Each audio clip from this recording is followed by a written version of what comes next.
think when we do something like that.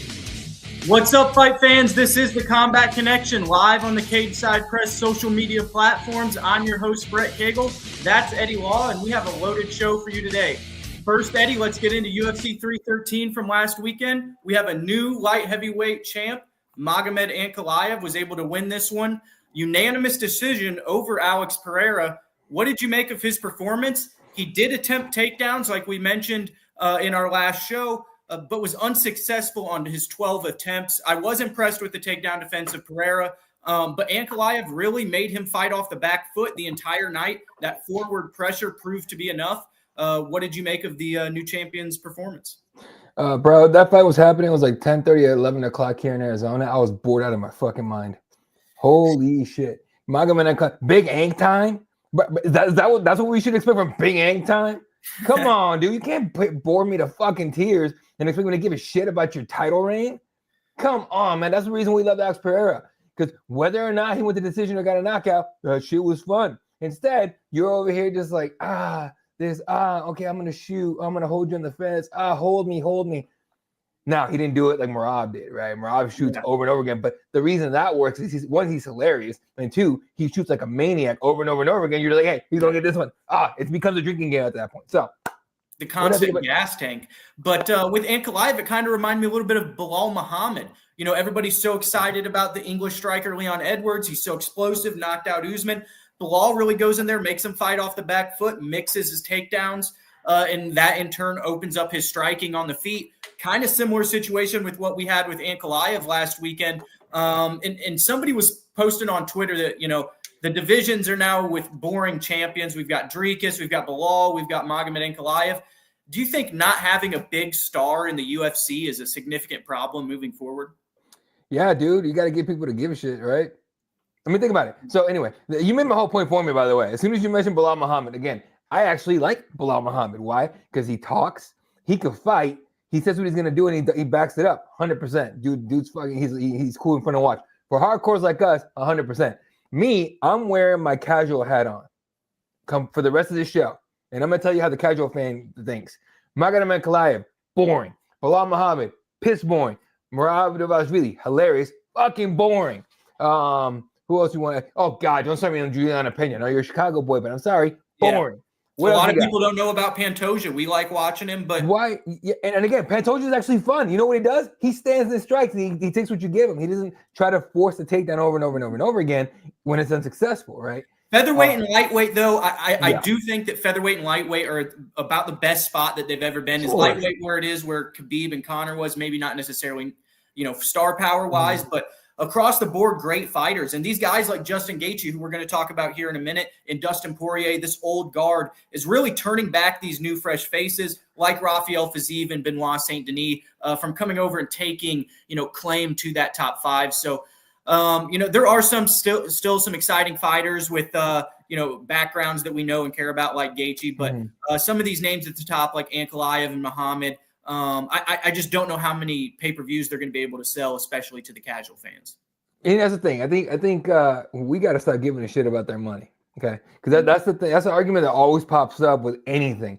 Oh, well, Conor hasn't fought in so many years. He's this nice, coming off all kinds of losses. He keeps getting knocked out, and everyone goes, well, his wallet's bigger than yours. I don't give a shit about his money. I'm talking about fighting. With the UFC, they can't sell pay-per-views. I could give a shit if it's a one goddamn pay-per-view. Do not care. If I'm a consumer, I'm paying. If I'm paying you, you better deliver the product.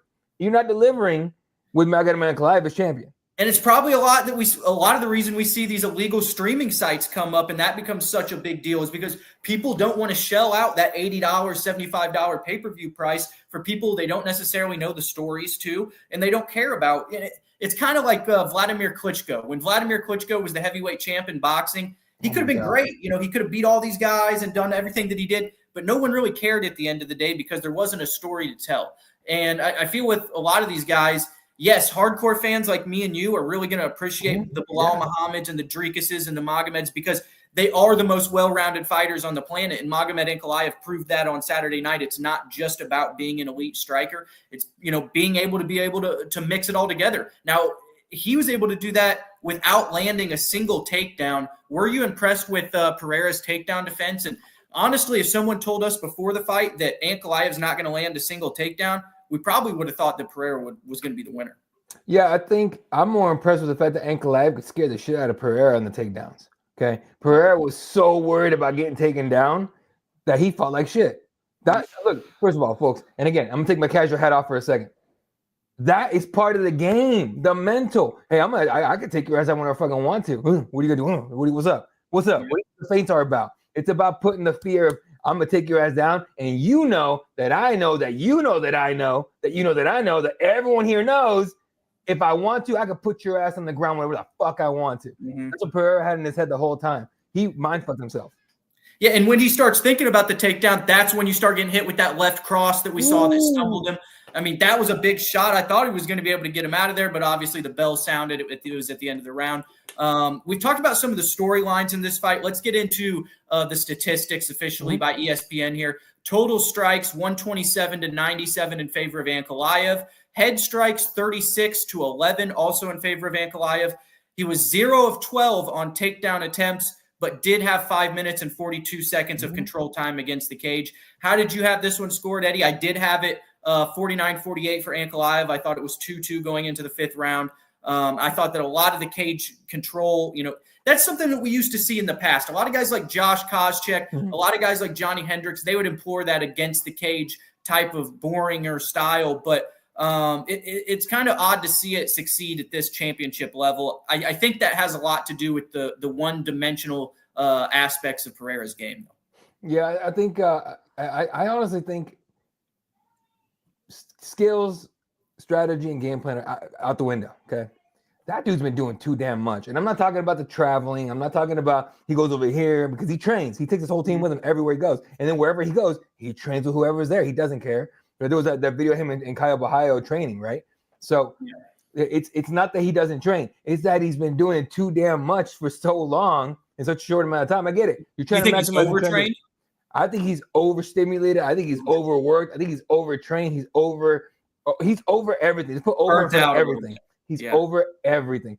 And it's to the point where you think as a champion, especially a father, right? 37-year-old champion, not former champion. You're sitting there going, I only have so much time with this thing. I have 5 minutes left. I got to maximize as much as I can from these 5 minutes, as much as humanly possible. And he did it. 100% did it. But with that comes the consequence. With that comes diminishing returns. To me, this is a lot of diminishing returns from Pereira. I think if he takes a year off, which would be a lot for a guy at this age, let's say he takes 6 months off, okay? And I mean off from don't go to UFC events, go train, keep training. Don't stop doing that. 100% go to Glover's and train. But stop all the bullshit. Stop all this and that, going over here and going over there and doing this for UFC and doing that for UFC. Breathe. Get back to some sense of calm and normalcy. Gather your energy back up and then come back. Because I think if they rematch it later on, let's say 4, 5, 6 months from now, it's a vastly different fight. As long as Pereira shows up rested and recovered. I agree with that point. I think Pereira can only look better than what he did last Saturday. But at the same time, if Ankalaev goes in here, and I was going to ask you who's next, I want to see him fight Yuri Prochazka. If he goes in and gets rid of Yuri Prochazka, he's looking great. And Ankalaev is now evolving. We're going to get two different fighters when they come in rematch in the future. Maybe Ankalaev is the guy who's able to get the nod there again. But what I was going to say, Eddie, I think Alex Pereira should move up to the heavyweight division. When you look at the heavyweight contenders over there, there's not a lot of guys outside of Ciryl Gane, Tom Aspinall, and John Jones. They're dying for prospects to come up in that heavyweight division so they can get new blood there in the top 5. And he's a knockout artist. He only has to worry about Curtis Blades and Jalton Almeida when it comes to the grappling. And if you matched him up with a guy like Ciryl Gane, he might be able to do some damage there. Now, I know Ciryl's a lot bigger of a individual than him, and that could be hard. But I think with Pereira at this stage of his career, you got to be looking at glory. You got to be looking at these things that are going to make you a Hall of Famer. And the only thing left that he has to check off is that 3-division champion. No one's been able to do it in the history of the UFC. If he's able to go in there and maybe stop a Ciryl Gane or a Volkov or somebody like that and get a title opportunity after John Jones and Aspinall, I think that's the most marketable fight you could make at heavyweight after Jones and Aspinall. In terms of weight cutting and what it means to Alex Pereira's career, I think that's probably the best decision for his career as well. What do you think about that? I think that's a problem. I think if he does it, it's going to be for the money. It's going to be for a possible third division. Why do I say that? Because if Pereira comes up, you're not putting him against Rogan. You're not putting him against Jonathan. You're not putting him against Derek. Who gives it? Derek Lewis. You're not putting him. No.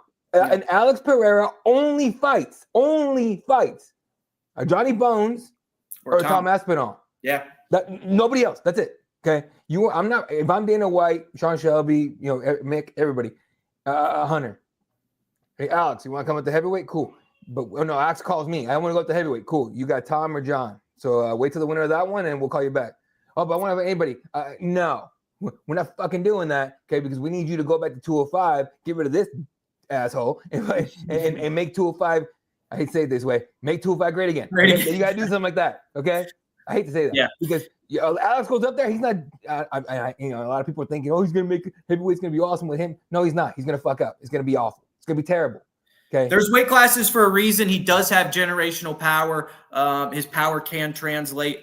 I don't know. I would prefer he go back down to 85.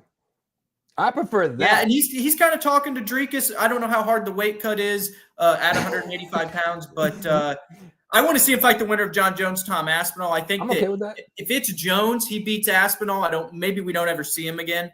But if it's Aspinall and he goes and beats John Jones, I feel like that's another great name to be able to build the star of Tom Aspinall if he's able to capture that undisputed heavyweight title. But a great performance by Magomed Ankalaev this weekend, dethroning the two-division champion Alex Pereira. I'll say this. Sorry, I'll say this. No. Impressive Magomed's ability to not mind F himself. Okay, a lot of guys go in there, they lose before they even fight. Okay. Alex Pereira comes out, this bullshit right here, all that stuff. Dude, how many guys do we see? Even Jamal Hill, who tried to do this whole "I'm a tough guy, come on, bro," all that stuff. Even then, you can see it in his eye. He's like, "Oh shit, that dude's for real." Magomed was confident the whole week. Magomed was just like, dude, Magomed didn't change. Just pacing back and forth, staring back and forth. Did not change. He didn't blink. Back in the day, and again, you might. Well, you're probably old enough to understand this, maybe. Eddie George, Ray Lewis. Do you know that rivalry? The Tennessee Titans running back and the middle linebacker on the Ravens, yeah. When I was a kid, I would watch that game specifically to watch that matchup. Those two dudes, it was widely known they hated each other, okay? And Ray Lewis used to say, I used to look over to Eddie George, and I would be like, because I knew if anyone I ever faced, if they blinked, I had them. He goes, that joker never blinked, ever. Magomed Ankalaev did not blink. He didn't give a shit. He's like, let's go, boy. Let's go. Hey, you might be this and that way everyone says it. You want to show me. And he couldn't do it. Magomed Ankalaev pulls it off. And for everyone saying like, oh, Alex Pereira won 1-3-5. You're not a real fan if you don't know that. Look, the only fighter in the history of MMA that won 1-3-5 and got fucking ripped off is Nick. What is it? Right? Oh, represent. Never mind. Nick Diaz. Nick Diaz. All right, that guy got robbed. That was 1-3-5. Not this one. Yeah, and for Ankalaev, he wasn't scared at all. And actually, the fighter who fought more tentatively was Alex Pereira. He wasn't necessarily scared of getting taken out of there by Ankalaev, but the threat of the takedown made him fight tentatively nonetheless. Great performance here by Magomed Ankalaev. And moving forward, I'd like to see him fight Yuri Prochazka in the future. And I know they're talking back and forth now. They're talking back and forth, going back and forth. Yuri already called him a fraud, all kinds of shit. Yeah. Great. What I don't want is Magomed to change himself for the sake of selling pay-per-views. And I know he will. And I know the UFC wants him to talk and do this and that, whatever. Dude, just fight, bro. That's another point, Eddie. How many of these Russian fighters, normally when we see Fedor, when we've seen, Crow Cop, some of these guys from that region of the world, they're very mild-mannered and calm. When we look at Magomed Ankalaev, he's mild-mannered as well, but some of the things that he had to say at the press conference leading into this one, like, I'm going to beat Pereira, and whether he goes back to the title shop or the tire shop is on him. He was really poking the bear this weekend in a way we haven't seen some of these Russian fighters do in the past. Do you think that is, some type of, thing to build on for the UFC, and that he could be more of a pay-per-view draw than some of the Russian fighters we've previously seen? My thing with this, and I never bought into this stuff before, but man, if you could just speak a little bit of English, Magomed, Just a little bit. We're not asking for a lot. Yeah. Okay. You could be a bigger star with the way you fight, especially because you're well-rounded. Now, we're looking at Dricus du Plessis, who talks a lot. Okay, but he fights like the kind of guy. DDP fights like. I'm trying not to get us taken off fucking YouTube. Yeah, I saw on Twitter or on Instagram and Twitter what's been trending. Yeah. It's, you know what I'm talking about, right? So he goes in there, you're just like, how is he winning these fights? I think he just like, he's a better athlete. DDP, in my opinion, is a top-level world-class athlete. He's somebody 100%. that if grew up in America, he could have been a linebacker like you're talking about with like Ray Lewis. Sure. But my thing with DDP is, and I hate to say it this way, Dracus, if you ever see this man, I'm sorry. I'm not calling you an idiot. But I think he's too stupid to lose. Does that make sense? Yeah, he's got like what do you call it? Like the whole time, just rushing forward with hands like a kid in the fucking in the parking lot in third grade. He don't know what the fuck he's doing. He's doing this. He's doing this shit. He's doing this shit and this shit, and it's like it works. He's too dumb to lose. And again, that's not calling him an idiot. That's just his style. No one can figure it out. And I'm enjoying watching DDP just confuse these guys into winning. It's weird, but it's fun. Mm-hmm. Can Magomed do something like that? Sure.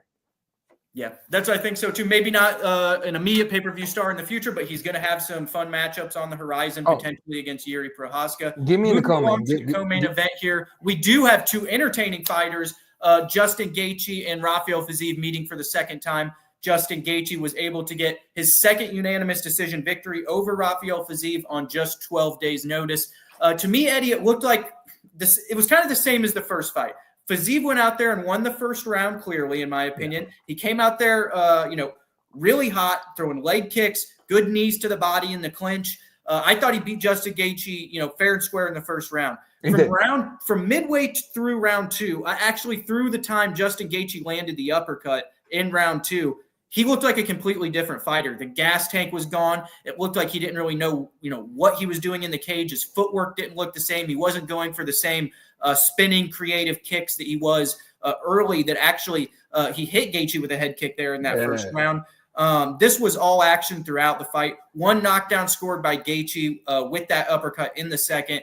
Total strikes, we had 98 in favor of Gaethje, 81 for Fiziev. Significant strikes, 72 for Gaethje, 68 for Fiziev. 1 minute and 32 seconds of control time for Gaethje in this one. I had Justin winning the fight, though, rounds 2 and 3. Round 2 easily goes to Justin Gaethje after the knockdown. Round 3, I thought Fiziev won the first half, but then Gaethje came on late and was able to put damage on Fiziev enough to swing the round in his favor. Is that kind of what you saw with this, Eddie? How'd you have it scored? First of all, because I was doing the fight campaign, I don't score them, but I did have Justin winning 2 and 3. Okay, first round, Fiziev came out, and I think it's the short notice of it all. Fiziev clearly showed up in shape, right? But he didn't show up in like fight shape, in my opinion. Like I think he came out firing in that first round, thinking if I catch him, I'm gonna catch him with something, and if he finishes the fight, I gotta shoot my shots. He was up, and in the second round, like you said, he started slowing a little bit early, hits with the uppercut. Game after that, he had nothing left, right? And people don't understand the kind of damage you take in a fight will kill your gas tank. There's a reason guys attack the body, kills your gas tank. But on top of that, you get cracked in the chin one time, your mind starts working like, oh, I can't get hit with that again. You start hesitating, doing things that you didn't train, things that you didn't work on your game plan. And again, short notice fight. Did he use the same game plan as the first fight? It seems so. But you didn't work it. You didn't train it. This is the short notice fight. This is what happens, right? He didn't really lose a lot. I do like his idea for his next move, but still, Justin Gaethje, yeah, easily got that 2-1. Yeah, I thought he did too. And what did he say for his next move? Did he want Islam Makhachev or no? I'm talking about Fiziev. Oh, I got you. He wants to go to 45, bro.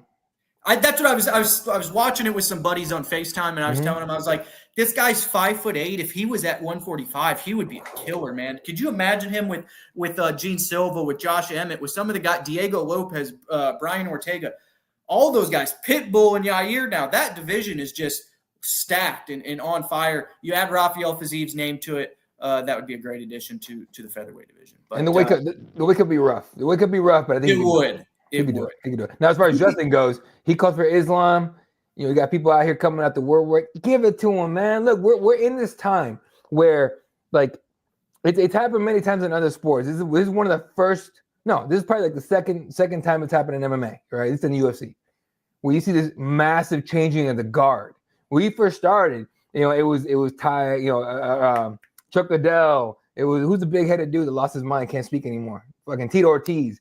It was Brock Lesnar, Velasquez. Well, no, that's the second tier. That was wave 2. Wave 1, I'm talking old school. Rich Franklin. Right? Nick Diaz back in his pride days, the Rich Franklin, everything, all those guys. Okay, that was the first wave.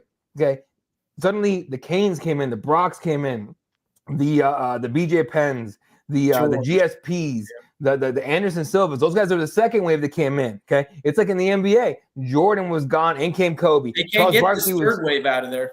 Yeah, not yet, but they're on there. We're right there. It's gonna happen. You know why? Because Gene fucking Silva. All right, but and Fazeev at 45 at this point. But if he moves, you're seeing a whole changing of the guard in terms of at least the lightweight. Max came up. He ain't gonna last that long. He's up there. Ilya came up. He'll last a while. He's part of this next wave, in my opinion, because he's only been champion for 5. He was only champion for like 5 minutes, right? But you got the Gene Silvas, all the guys that you named. Like, it's a huge changing of the guard. But Justin Gaethje could give a shit. That dude's just like, yeah, okay, look. When he says, I don't have a family, I don't have a wife, I don't have kids, I live by myself, I go in my house and I just speak out loud and make sure my voice still works.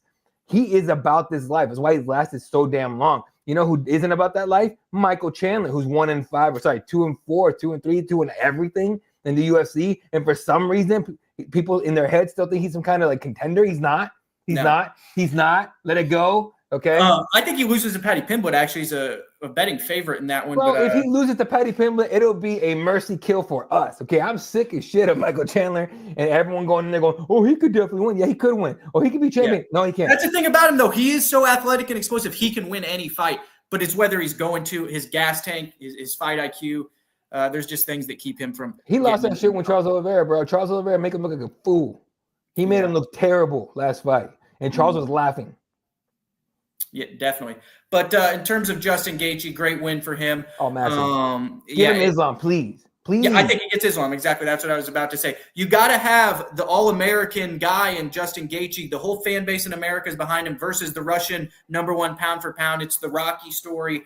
Everybody's going to tune in and see that. If you're having trouble getting pay-per-views bought, Justin Gaethje versus Islam Makhachev is one that can definitely. If you're having trouble buying the pay-per-views because ESPN Plus sucks. Yeah, what happened with that? Did that happen for you?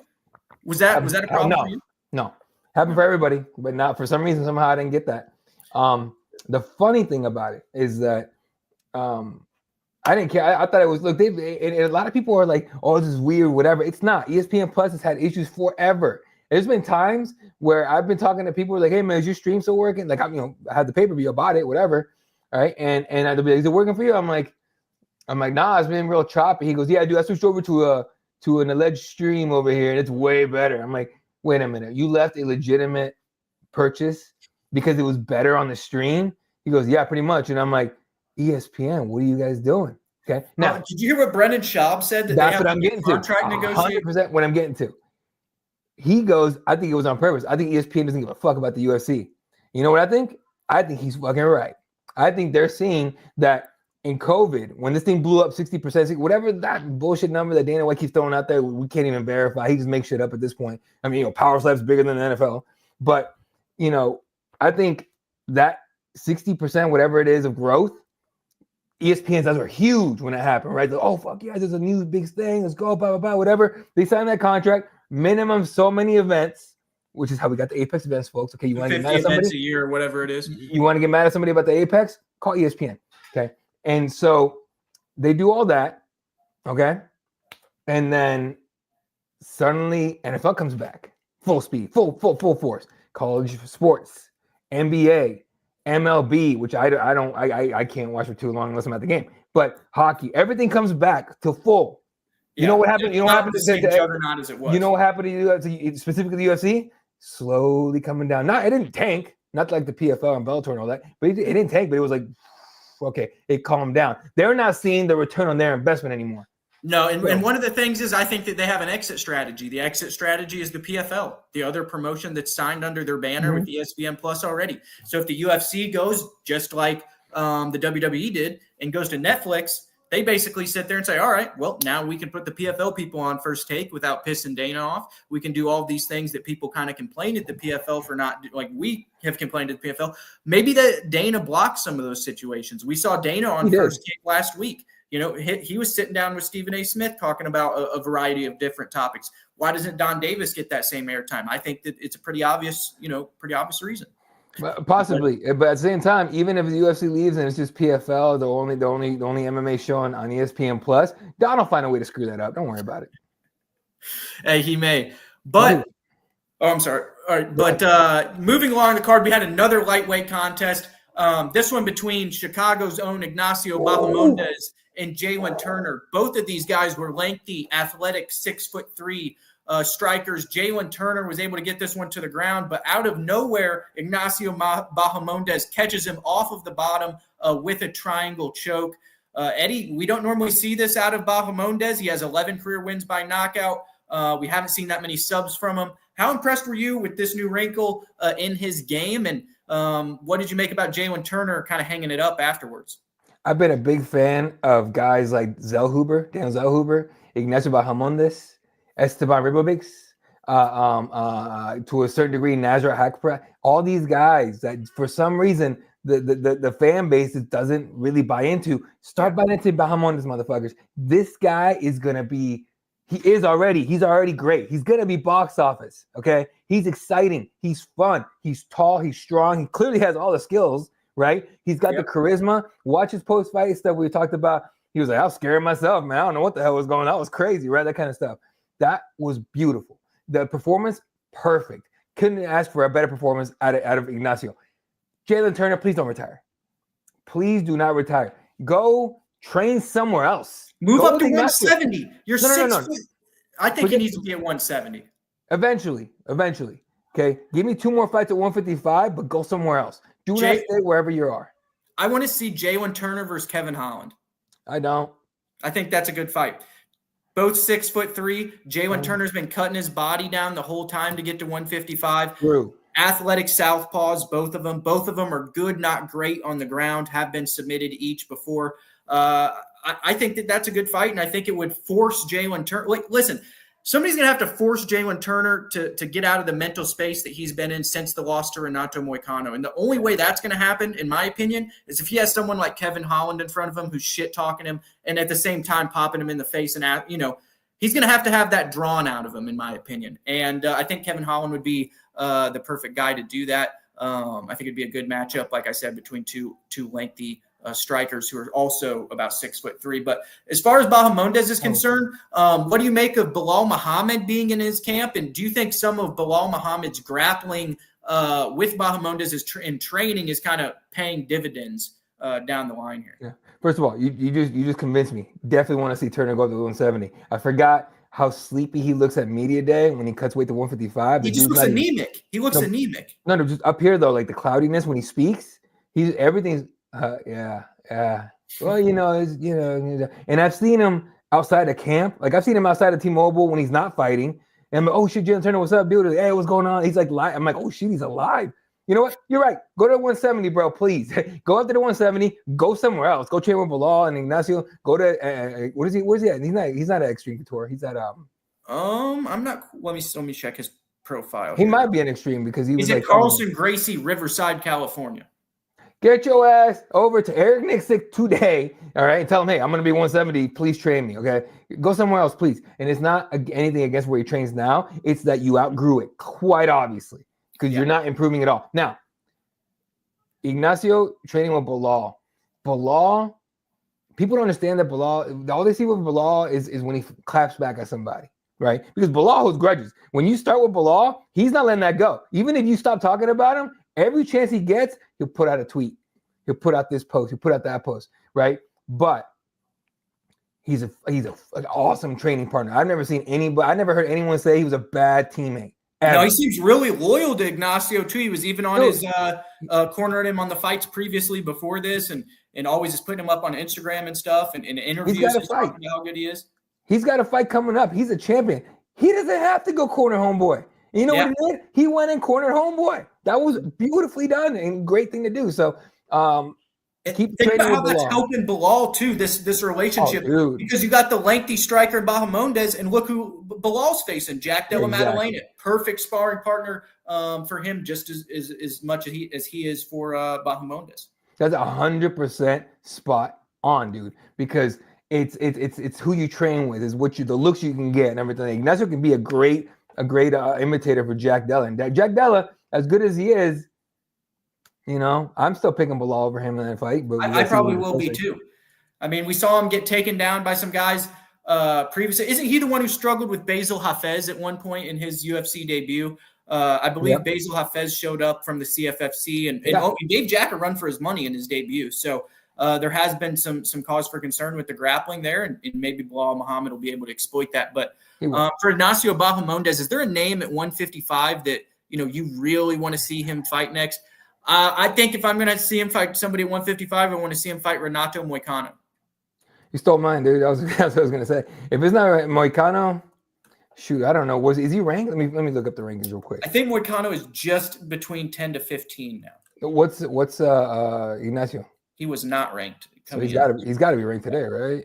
Yeah, he's 15th. So 15 today. Let's see. So above Ignacio, Grant Dawson, BSD, Patty Pimlet, Rafael Fiziev, Renato Moicano, Benito Dariush, Mateus Gamrot. Oh, it'd be too much to ask him to fight Dan Hooker. Mm-hmm. But I would love to see that fight with Dan Hooker. I think he beats Dan Hooker, but I think he could. But I think you save Dan Hooker for bigger fish. Mm-hmm. Yeah, dude, Renato Moicano is the perfect opponent for him. I'm okay with that. I'm okay with that. That's what I'd like to see too. Quickly moving along down the card here, we've got a lot to talk about here, guys. We've got Amanda Lemos versus Asmin Luciendo. I thought Amanda Lemos was just too experienced, too physically strong. Had 7 minutes and 58 seconds of control time in this one. Good for 3 takedowns. You had Luciendo in this one, Eddie. Were you kind of surprised? And what was your opinion of her performance? I think she fought like shit. Yeah, I was disappointed in Luciendo. I think she did not fight like she does at all, not even a little bit. Right? Apprehensive. Try to get her own takedowns, and then she would get reversed. By the way, again, you hit it spot on. The experience of Lemos was way too much for her to overcome. I thought Luciendo should have came in and looked for her head. Just take her the fuck out. Make a statement, take her ranking, and move up. I thought that was going to happen. Instead, she did the complete opposite. She waited and watched. Okay, I'm going to go for a takedown. Oh, I got reversed. Oh, now I'm on the ground. Oh, shit, I can't do anything. It was just a lame performance, and it sucks to see. And it made me feel stupid because I was telling my friends, they were like, "Oh, we'll fight you. What underdog fighter? What fight do you think people aren't talking about that's gonna be good?" Oh, Luciendo, dude, that chick's a badass. She's gonna take out Milimosh. Yeah, I feel dumb. Hey, it is what it is. I never really have the greatest track record in the world when I'm predicting the female fights, but Amanda Lemos was able to go in there and get it done. The experience, like Eddie mentioned, was just too much for Luciendo, who was 23 years old coming into this one against a 37-year-old Amanda Lemos. One fight that was entertaining, though, for as long as it lasted was Mauricio Rufy getting the spinning wheel kick over King Green. Bobby Green is kind of, he's been finished by Jalen Turner. He's been finished by Patty Pimblett. Now a bad knockout by Rufy here. But the Fighting Nerds are absolutely unstoppable with Prates, Rufy, and Gene Silva, led by Kai Barallo, who hasn't lost recently either. You've got 4 legitimate contenders in 4 different divisions. This is really the new camp on the block in terms of star power, and especially coming from Brazil. Yep. Now, Rufy really impressed me in this one. I thought that the spinning wheel kick was something out of the Edson Barbosa playbook there, but it was a big win for him. How impressed were you, considering Bobby Green has been falling off a little bit lately? It's a big win. Don't get me wrong. It's a highlight reel performance. It's a knockout of the year contender. But is Bobby Green, do you put as much stock into that name as you did at one point? I think this is the last fight where you do. I think after this, you're like, all right, whatever. He called it Patty Pimblett loss. He called that a blooper, that media day. He goes, it's a blooper. The blooper. We all watched that fight, King. That was no blooper. You got beat. Let it go. But then you got beat, motherfucker. You got knocked the fuck out, and you know it. And so I think to me, this is the last guy that made a name off of King Green. I think King Green's going to have to let it go or keep or try to work his way back up into relevancy? Because at this point, I mean, let me pull up his record real quick, but it's not good, right? Like it's not going great. Like you and I will never. Grant Dawson, and it kind of like reset the clock, but for like 5 seconds, dude. Like, come on, dude. Yeah. Look at his last 5. Okay, Grant Dawson, Jalen Turner lost. Jim Miller, okay, great fight. Patty Pimblett lost. Mauricio Rufy lost. What is the common denominator of those 3 losses? Young guys. Yep, that's it. Young killers. Young killers who came up who didn't start playing football or basketball. These guys started with MMA. Most of these guys didn't even start with jiu-jitsu anymore, or just jiu-jitsu, or just Muay Thai, just judo. They started with MMA. Mo Rufy is one of those guys that's a killer because he didn't train just jiu-jitsu. He didn't train just boxing, just this, just that. He trained MMA as a whole. He ran into a buzzsaw, and Rufy was like, "Hey, man, I'm gonna make a name off you." Yeah, and when you have all these guys under one gym, it's iron sharpens iron, like we just mentioned with Bahamondes and Bilal Muhammad, even more to an extent when you have 4 different guys at 4 different weight classes with all different styles. You got Carlos Pratas, who's the lengthy guy with power. You've got the technician in Mauricio Rufy, and then you've got Gene Silva, who's just is an absolute juggernaut coming forward, and Kai Barala, who's teaching them all jiu-jitsu and shoring up the ground game. So, where do you think they rank right now in terms of gyms? And certainly towards the back half of 2024, I don't think they were necessarily the camp of the year in 2024, but it's looking like they have an opportunity to do that in 2025. Wait till Iko Brito gets in the UFC. Is that another guy they got over there? Oh my God, dude. I ain't gonna tell you nothing. All right. Nothing. When he gets in there, you gonna see Iko Brito is a motherfucker. Okay, but regardless, with Kyle Bahayo at the helm of that team, dude, what are you gonna do? There's nothing. There's nothing you can do. Those guys are killing it. It's amazing. And they even talking about opening up gyms in the States and all that. That is a mind. That is a vision. Kyle Bahayo. Beautifully done. The fighting nerds are gonna. If they're not, I think this year they'll be the gym of the year, whatever they call it. Is it gym of the year or whatever it is? But coach of the year, but it's all under. Yeah, he's an active fighter. We haven't really seen this in MMA. I mean, Mark Coleman was doing this back in Pride, right? So he was coaching Randleman and himself and some other guys over there. Ken Shamrock was doing this back in the day where he was coaching the Lions Den while also competing, but that doesn't necessarily happen. Even Khabib goes to Javier Mendez. Sean Strickland's with Eric Nixick, and everybody's got their own coach and guy that they trust. But this is like a player coach like Bill Russell back in the day in the NBA. It's really interesting. Yeah, you took my fucking point. That was exactly what I was gonna say. This is Bill Russell winning. How many? Wait, he won 2 NBA championships as player coach. Right? He would go on there and be like, "Hey guys, this is the play we're gonna run," and then he go drop 20 and 20. What the hell are we doing here? Okay, it's beautiful. It's honestly, it's great and it's cool to see, and I want to see how long it lasts. Nothing lasts forever, but I want to see how long this goes because they're on fire. They're striking when the iron's hot. Yep.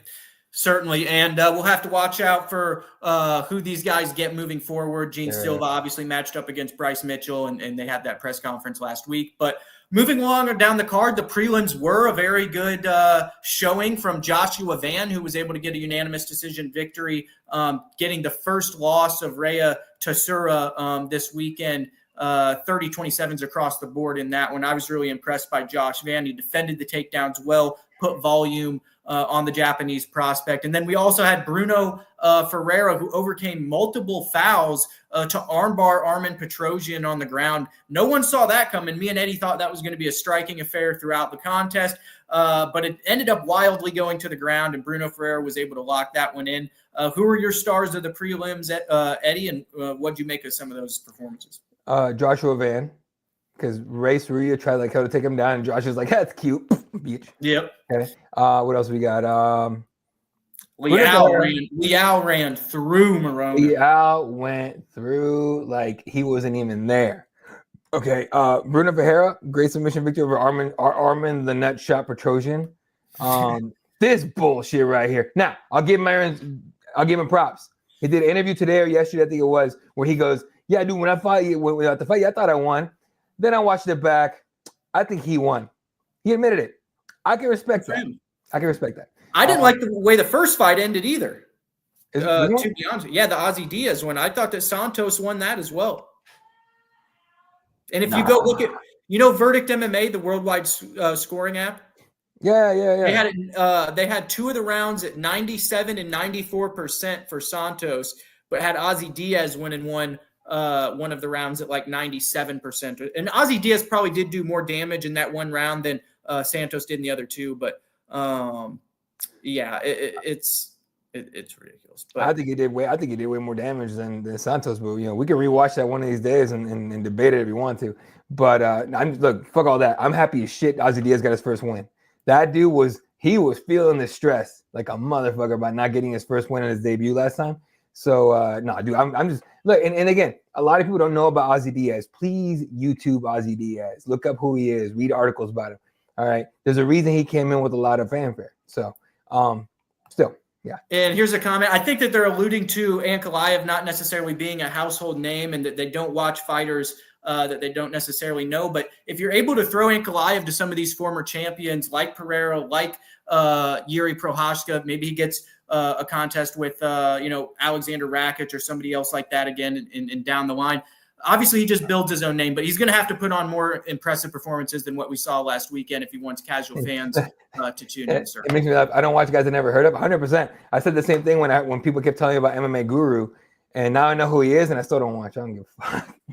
I like him. I think he's kind of humorous. But moving along here, we did have a couple different breaking news stories over the last couple of days. It seems like most of the best news that comes out is the day after we have our show here, but Dana White officially is going to partner with Turki Al-Sheikh to make their own boxing promotion. I do not necessarily think this is going to be a league. I don't know how the Muhammad Ali Act will be able to, be come into effect with something that's going on in the Middle East, but Dana White is going to have a lot of funding to get into the sport of boxing, and Turki Al-Sheikh, who currently has the rights to Canelo Alvarez, is going to be in his corner.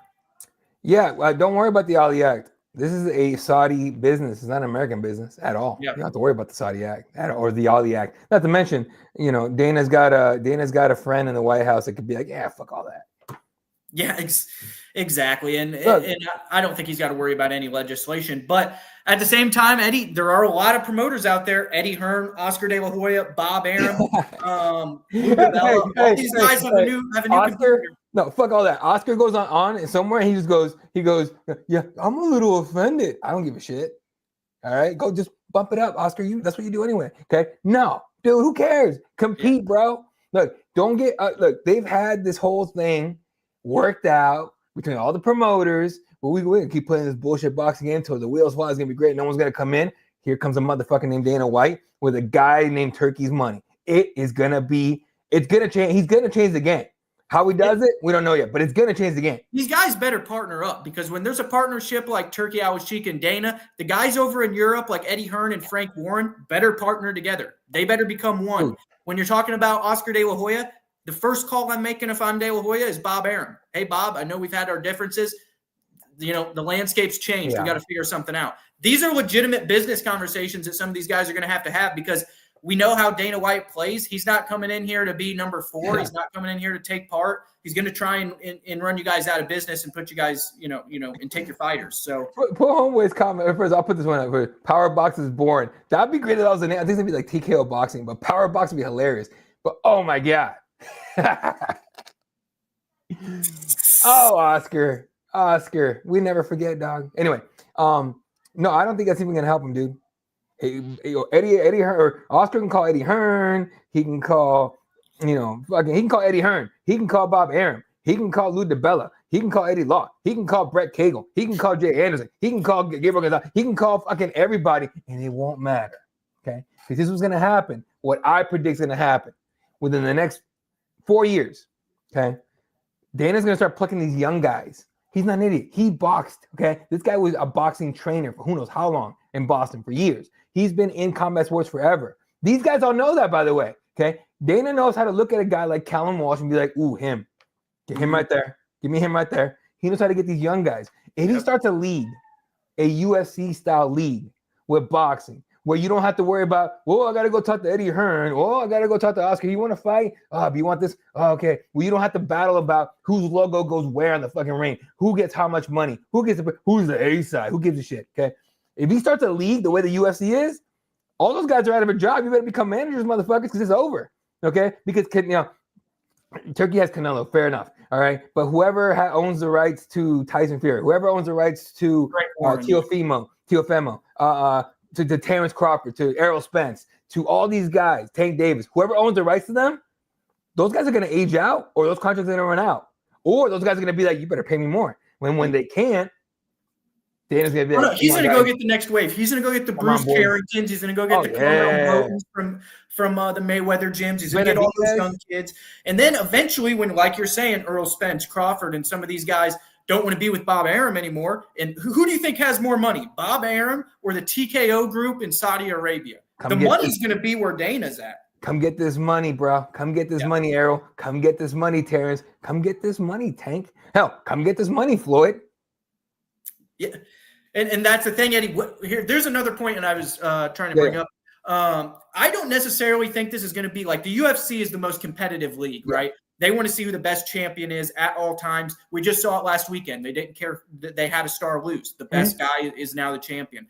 I think that when the UFC, when the boxing league comes up, they're going to try and put on some of these fights that are celebrity fights. Not necessarily. I wouldn't be surprised if they put on like a Nate Diaz versus Manny Pacquiao, or if they put like a Manny Pacquiao versus Floyd Mayweather or something like that, or a Logan Paul versus whoever. I think that they could get into some of this celebrity boxing space. And when you look at the UFC, when they first started out, who'd they bring in as their first pay-per-view star? Ken Shamrock to come against Tito Ortiz. They had to go get some type of like celebrity to get eyes on the sport. I think that they're going to have to do something similar, and they're going to build cards with not only competitive talent, but also some celebrity or freak show fights as well. Yeah, dude, it's going to be, well, they got to build it some way. You got to get it. You got to get interest, right? So you can't just bring in and, headline a guy that no one's ever heard of, right? But if he does it like, what was it? There's a fucking thing. Dana always talks about, is that USA Super Tuesday Night Fights or whatever? I forgot what it was. Butterbean with Zulu, Jesus.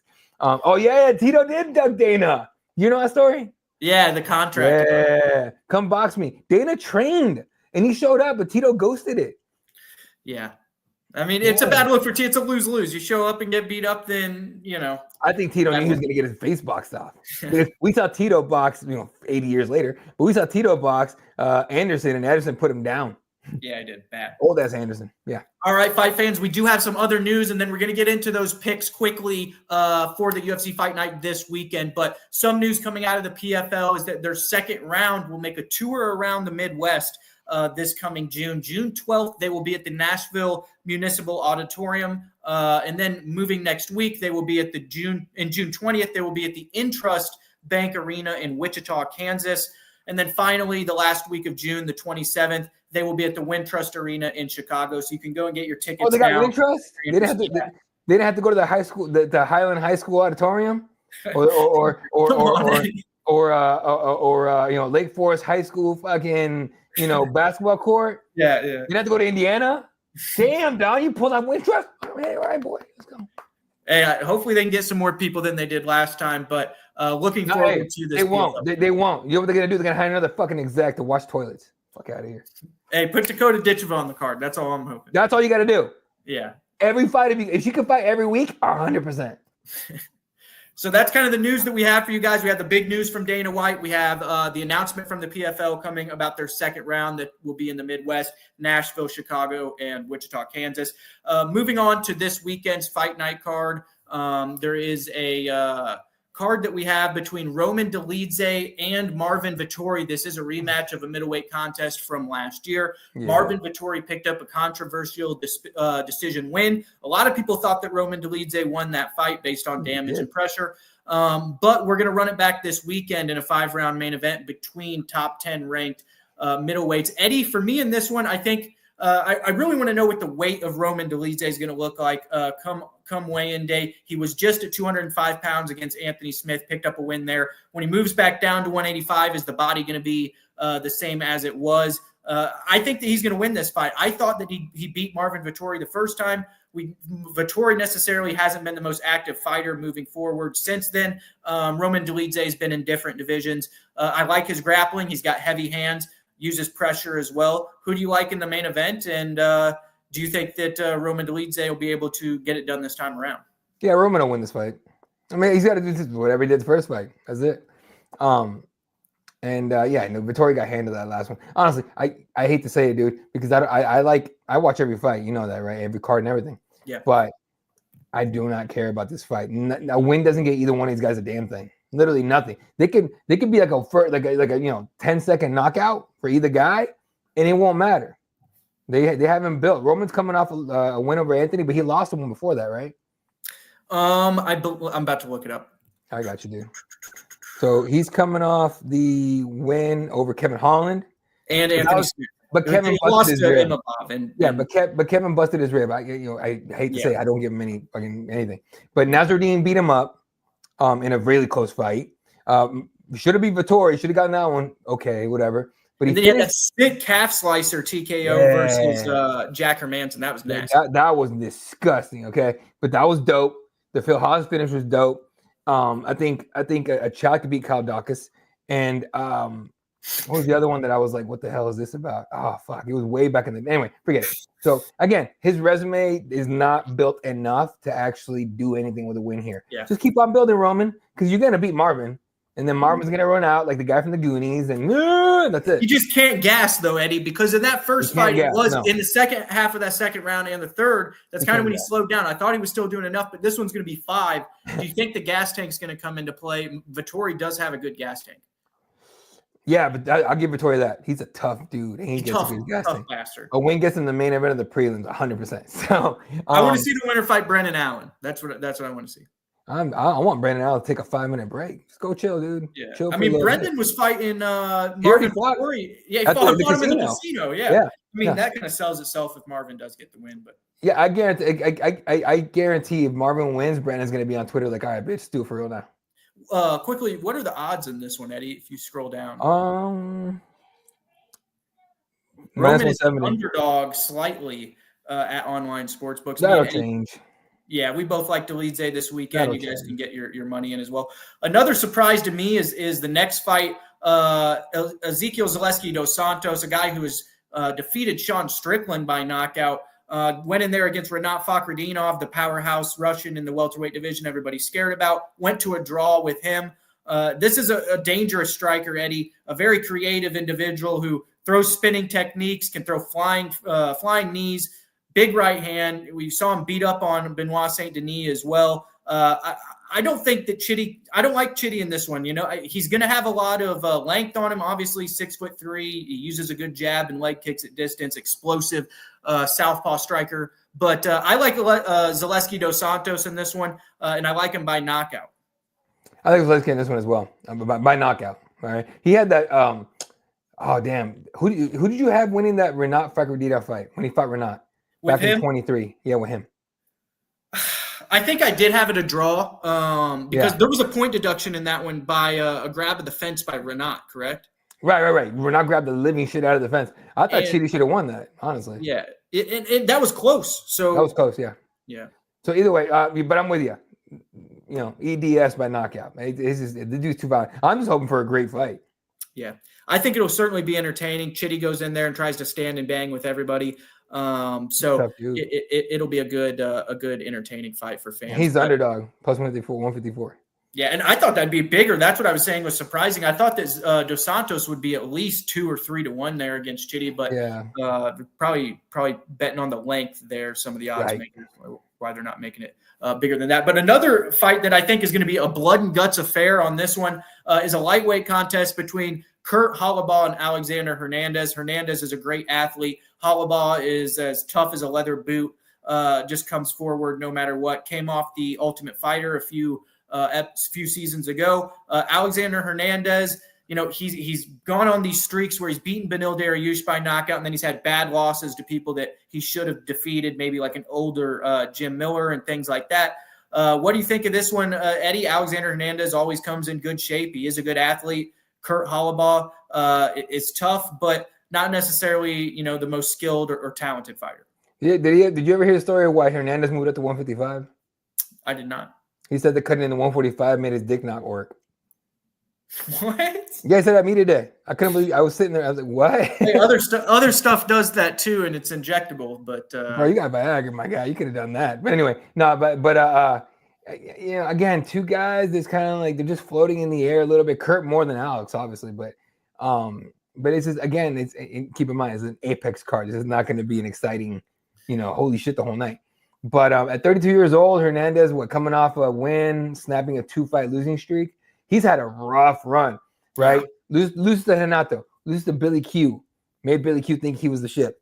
Jim Miller beats Jim Miller somehow. Loses 2 in a row, Bill Algeo and Damon, not Blackshear, Damon Jackson, thank you. And then he barely beats Austin Hubbard. He's just a guy, dude. I hate to say it, he's just a guy. No, he is. Kurt Hollabach, even more of just a guy. Yeah. And that's kind of what we're seeing on some of these fight night cards moving forward. But I think this will be stylistically a good and entertaining matchup. Oh, sure. Both of these guys look to go in there and just throw leather. I wouldn't be surprised if this one ends by finish either. Not to mention, both these guys have a lot on the line every time they fight. So they come in to fight for that reason. They got to make us care. So 2 more fights we got to get to, fight fans, and then we're going to get going here. But Damon Blackshear, we saw him get that twister submission last year. He's going to be fighting Cody Gibson, another Ultimate Fighter alum, and someone who had an original stint in the UFC and then came back and worked their way back to the promotion. Both these guys, 5'10", the grappling of Damon Blackshear versus the durability in length of Cody Gibson on the feet. I'm going to take Damon Blackshear in this one. I think he's going to have a grappling advantage and going to be the stronger fighter physically and be able to implement his will against the cage and get this fight to the ground.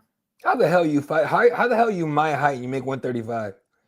Bro, what the fuck? I'm 195 right now. What are we doing?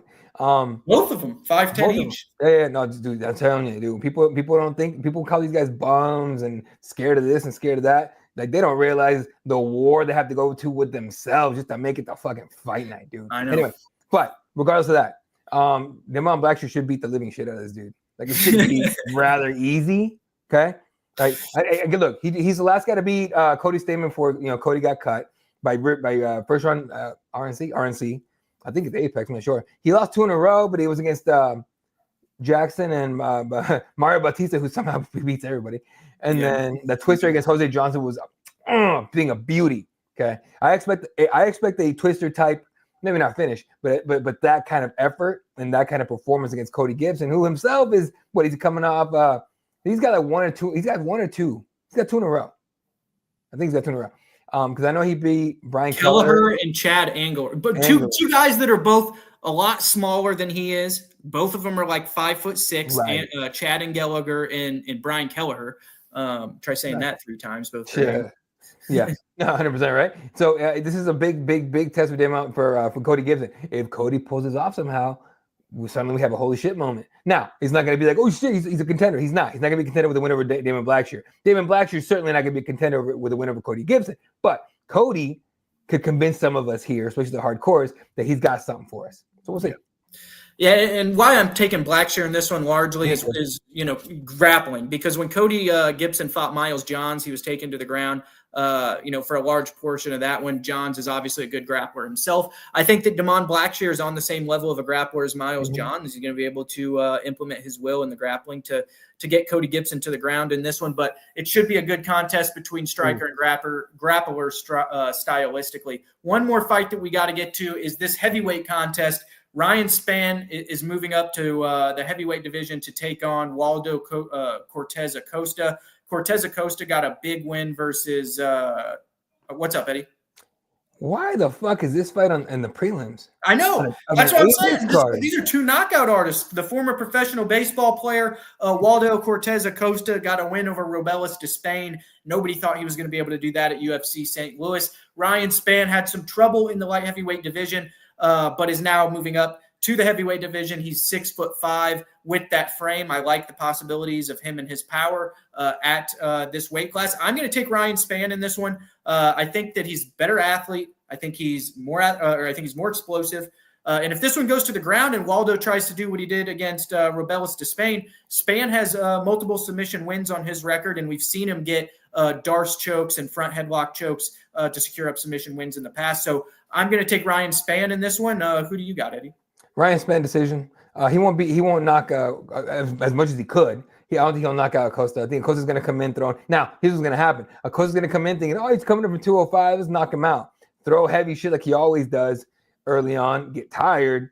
Get taken down. Get beat up on the ground. Ryan Spann by decision either way. But, Yeah, I think he's going to be in better shape. He's a better athlete. Yeah. Just going to be able to get it done. Real quick, have you seen this before we go? I'm sorry. Yeah. Have you seen this yet? Maybe you motherfucker. Okay. How do I do this shit without? What is it?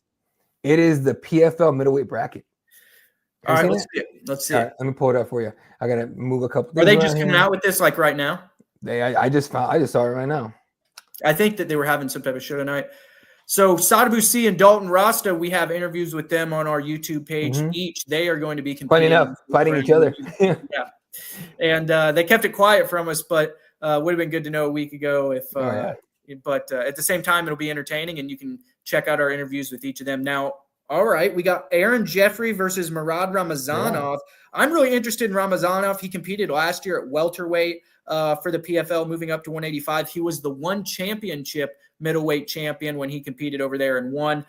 He's going to have a grappling advantage significantly over Aaron Jeffrey, but Aaron Jeffrey from Canada, a very athletic and rangy fighter, just picked up a win over Douglas Lima. How much time we got right now? We got like 5 more minutes?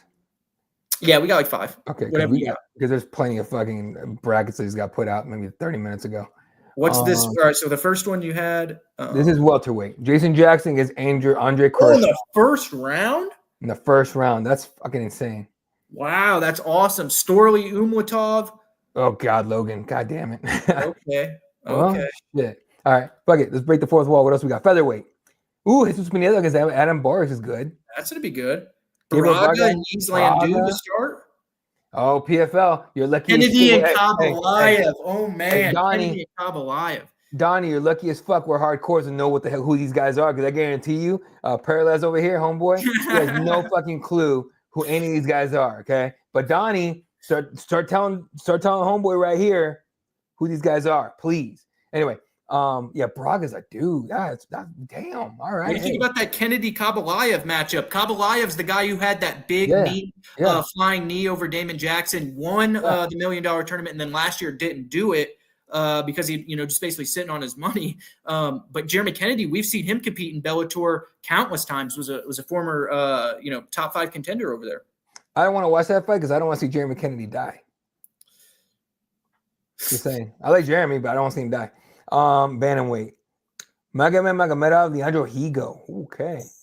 I thought Higo was going to find his way to the UFC. Jake Hadley. Jake Hadley's going to get mauled. Who do you like in the bottom half of that bracket? I mean, obviously Magomedov is probably my pick in the top half. In the bottom half with Talib, Ruiz, Kasimov, and Karrion Clark.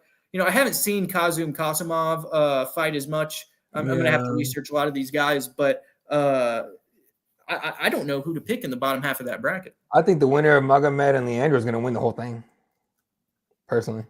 But, yeah, I think so too. Yeah. I mean, Jake could throw a wrench in things, former UFC vet. Yeah, but Jake finds a way to lose every fucking time he needs to win. Not shitting on you, Jake. I like what do you call him, White Kong? I like White Kong, but damn. This is the interesting one to me. Tyler Santos, Juliana Velasquez. So Juliana, former Bellator champion. Tyler Santos and Bishop's going to be a good one. Bishop's going to choke her out. Yeah, that's experience versus the jiu-jitsu. I like Conor as much as the next person, but come on. Liz Carmouche. Well, I want to see is this an easy path to the title for Carmouche? 100%. She's going to be Joanne, okay? And then I think Diana will give her more of I think Diana gives her more of a fight than Dana does. So, or Dana, whatever, however you say it, Laura Dana. I think Dana gives her, Diana gives her. I've always thought that Liz Carmouche was the matchup for Dakota Ditcheva. Not to beat her necessarily, but to test her more than any other girl in the PFL can. I just think the toughness and durability and experience of Liz Carmouche, like she's been in there with Ronda Rousey. She's been in there with everybody. Like, Like you're not going to surprise. This guy, when it comes to PFLC, Chris out. I got you, bro. I don't blame you. I don't blame you. It's Donnie's fault. It's nobody else's fault. Did they announce light heavyweight and heavyweight yet? So we saw middleweight, lightweight, Shabili against Primus. All right. Holy shit! In the first round, Clay Collar, Alfie Davis. That's a banger, in my opinion. So they give Godzi, who won their tournament last year, kind Mark. of an easier. Mads, let's go, Mads. Yeah, let's go, Mads. I want to see Mads win. God damn it, win, Mads. I think Mads beats JJ Wilson, and then he's one big win away from getting into a final. So. I think it'll be Shabili. How do you say it? Shabli. Shabli, thank you. I think it's Shabli Burnell in the final. Yeah, it's Shabli's tournament to lose, in my opinion. 100%. I think that the first round matchup, actually, as you're looking at these, I think the most entertaining matchup of those first rounds is actually going to be Clay Collard and Alfie Davis.